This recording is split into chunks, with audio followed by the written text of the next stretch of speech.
الحمد لله رب العالمين والعاقبة للمتقين والصلاة والسلام على سيد الأنبياء والمرسلين خاتم النبيين محمد وعلى آله وصحبه أجمعين اما بعد۔ میرے دینی اور ایمانی بھائیوں، بزرگوں اور دوستوں، الرحمن کے بندوں کی صفات کا تذکرہ چل رہا تھا۔ گزشتہ ہفتے 9ویں صفت، اس کے متعلق ایک حصہ بیان کر دیا گیا تھا۔ آج کے خطبے میں اسی صفت کے دوسرے حصے پر روشنی ڈالی گئی ہے۔ وہ حصہ ہے جھوٹی گواہی دینا۔ کسی کے سلسلے میں جھوٹی گواہی دینا۔ گواہی کا مطلب یہ ہوتا ہے کسی کے بارے میں کسی کے سامنے کوئی رائے دینا، قاضی کے سامنے، جج کے سامنے، یا اور کسی موقع پر کسی کے متعلق پوچھا جائے تو وہ اپنی رائے جو دیتا ہے اس کو گواہی کہتے ہیں۔ تو یہ ایک بہت بڑی امانت ہے۔ کسی کے سلسلے میں کسی موقع پر کوئی رائے دینا ایک بہت بڑی امانت ہے۔ جو رائے دیتا ہے اس پر ایک بہت بڑی ذمہ داری ہے۔ یہ رائے دینا ایک دھوداری تلوار کی طرح ہے۔ اگر صحیح طریقے پر کسی کے متعلق رائے دی جائے تو اس سے معاشرہ سنورتا ہے، معاشرہ بنتا ہے، آپس میں تعلقات مضبوط ہوتے ہیں۔ اگر اسی چیز کو غلط طریقے پر بے ایمانی کے ساتھ غلط رخ دے کر اگر ہم بیان کریں گے تو یہی چیز معاشرے کو بگاڑنے کا سبب بنتی ہے۔ اور اسلام سلامتی کا مذہب ہے۔ کسی ایسی چیز کو اسلام پسند نہیں کرتا جس سے معاشرے کے اندر دراڑ پیدا ہو، معاشرہ کمزور ہو، معاشرے میں انتشار پیدا ہو، آپس میں غلط فہمیوں کو راستہ مل جائے، کسی کا حق اس کی وجہ سے مفقود ہو جائے، کسی ظالم کو جرأت مل جائے۔ اس طرح کی کسی چیز کی اسلام اجازت نہیں دیتا۔ اس لیے شہادت کے سلسلے میں، گواہی دینے کے سلسلے میں قرآن نے تفصیلی اپنا نظریہ بیان کیا ہے۔ بتایا کہ وَأَشْهِدُوا ذَوَيْ عَدْلٍ مِّنْكُمْ، گواہ بنانے کے لیے 2 عادل شخص کی ضرورت ہے، قابل اعتماد لوگ، مسلمان ہو، عقل مند ہو، جن کے اندر شرافت ہو، جو گناہوں سے دور رہنے والے ہوں۔ ایسے لوگوں کو گواہ بنایا جا سکتا ہے جن پر خیانت کا الزام ہے، یا جانبداری کا الزام ہے، یا اور اس طرح سے لوگوں کا اعتماد جن سے ٹوٹ چکا ہو، ایسی عادتوں کی وجہ سے، ایسے اخلاق کی وجہ سے، ایسے صفات کی وجہ سے، جس کی وجہ سے لوگوں کا اعتماد اس سے ٹوٹ چکا ہو، ایسے لوگوں کی گواہی بھی قبول نہیں کی جا سکتی۔ یہاں تک خیال رکھا گیا ہے کہ بیٹا باپ کے حق میں، باپ بیٹے کے حق میں گواہی دے، کہا اس کو بھی قبول نہ کریں۔ کیوں؟ اس میں بھی جانبداری آ سکتی ہے۔ بیٹا باپ کی محبت اور احترام میں، باپ بیٹے کی محبت اور شفقت میں جھوٹی گواہی بھی دے سکتا ہے۔ اس میں بھی احتیاط کرنے کے لیے کہا گیا، بالکل اس سلسلے میں سختی کی۔ تو اس لیے کہا وَأَشْهِدُوا ذَوَيْ عَدْلٍ مِّنْكُمْ۔ دوسری جگہ کہا مِمَّن تَرْضَوْنَ مِنَ الشُّهَدَاءِ، گواہ ایسے ہونے چاہیے جن کو خود آپ پسند کریں، آپ کو جن پر اطمینان ہو، ایسے لوگوں کو گواہ بنائیے، دوسرے لوگوں کو گواہ نہیں بنانا چاہیے۔ اتنی سختی کی گئی۔ اور گواہی دینے والے سے بھی کہا وَلَا يَأْبَ الشُّهَدَاءُ إِذَا مَا دُعُوا، آپ کو گواہی دینے کے لیے بلایا جائے تو انکار نہیں کرنا چاہیے۔ صحیح طور پر گواہی دینے کے لیے، جھوٹی گواہی نہیں، صحیح گواہی دینے کے لیے اگر بلایا جائے تو انکار نہیں کرنا چاہیے۔ اس لیے کہ ایک بہت بڑی عبادت بھی ہے۔ کسی کو حق دلوانا، کسی کو کامیابی کے لیے یا کسی تکلیف اور پریشانی کو اس سے ہٹانے کے لیے اگر ہماری گواہی کی ضرورت پڑتی ہے اس کے حق میں، تو ہمیں گواہی بڑھ چڑھ کر دینا چاہیے۔ خیر الشہداء کہا، من یأتی بالشہادۃ قبل ان یسأل عنہا، بہترین گواہ وہ ہیں جو گواہی کا مطالبہ کرنے سے پہلے جا کر گواہی دے دے. یعنی جہاں سامنے والے کے پاس کوئی گواہ نہ ہو، وہ آدمی صحیح ہے، پھنس رہا ہے، اور ہمیں معلوم ہے کہ وہ صحیح ہے، تو ہم کو گواہی آگے بڑھ کر دینا ضروری ہے ایسے موقع پر جہاں ضرورت ہوتی ہو. ایک بہت بڑی ذمہ داری ہے کسی انسان کی تکلیف کو دور کرنا، اس کی پریشانی میں کام کرنا سب سے بڑی عبادت ہے، اور یہ گواہی دینا اسی کے لیے ہوتا ہے کہ سامنے والی کی مدد ہو سکے.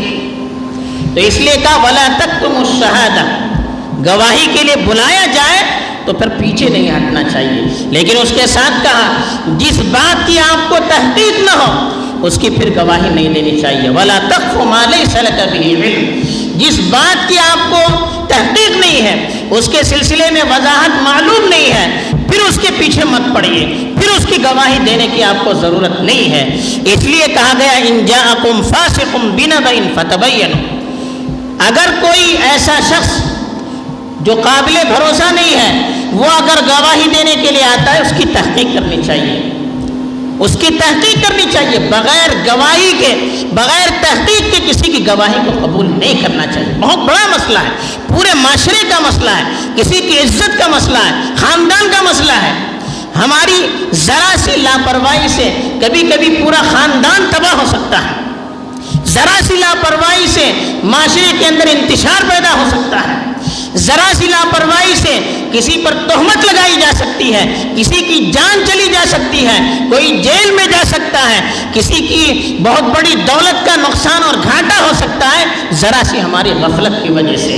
تو اس لیے گواہی دینا یہ بھی دینداری ہے. خالی نماز پڑھنا، روزہ رکھنا جس طرح سے ہم دینداری سمجھتے ہیں، گواہی دینا بھی اسی طرح سے دینداری ہے. اس کے بارے میں بھی پوچھا جائے گا. اسی لیے قرآن میں جھوٹی گواہی کو شرک کے ساتھ جوڑ دیا گیا. جیسے شرک بہت بڑا گناہ ہے، ویسے جھوٹی گواہی بھی بہت بڑا گناہ ہے. اس لیے کہ اس سے پورا معاشرہ ٹوٹتا ہے، اور آدمی گواہی دیتا ہے تو اللہ کو حاضر ناظر سمجھ کر، اللہ کو گواہ بنا کر گواہی دیتا ہے. اگر آدمی اللہ کو گواہ بنا کر جھوٹ بولے گا تو اللہ پر بہتان ہو جائے گا. اس لیے جھوٹ کو شرک کے ساتھ جوڑ دیا گیا.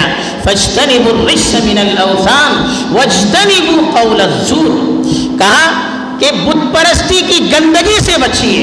بت پرستی ایک گندگی ہے، روحانی گندگی ہے، جذباتی گندگی ہے، نفسیاتی گندگی ہے، فکری گندگی ہے. کہا اس سے بچیے، اور واجتنبوا قول الزور، اس سے ملا کر کہا جھوٹی گواہی سے بھی بچیے، جھوٹی گواہی دینے سے بھی بچیے.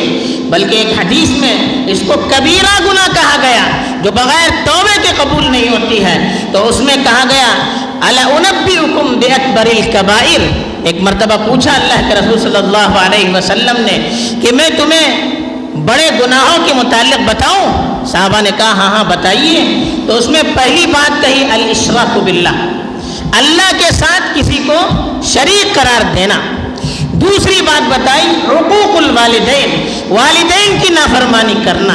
اور تیسری چیز بتاتے وقت صحابہ کہتے ہیں کہ اللہ کے رسول اس وقت ٹیک لگا کر بیٹھے ہوئے تھے، فوراً اپنا ٹیک چھوڑ دیا، سہارا چھوڑ دیا، اور 3 مرتبہ کہا الا وقول الزور وقول الزور وقول الزور وشہادت الزور وشہادت الزور. اس طرح سے 3 مرتبہ کہا، بالکل اہتمام کے ساتھ کہا کہ یاد رکھنا جھوٹی گواہی، جھوٹی گواہی، جھوٹی گواہی یہ بھی کبیرہ گناہ ہے.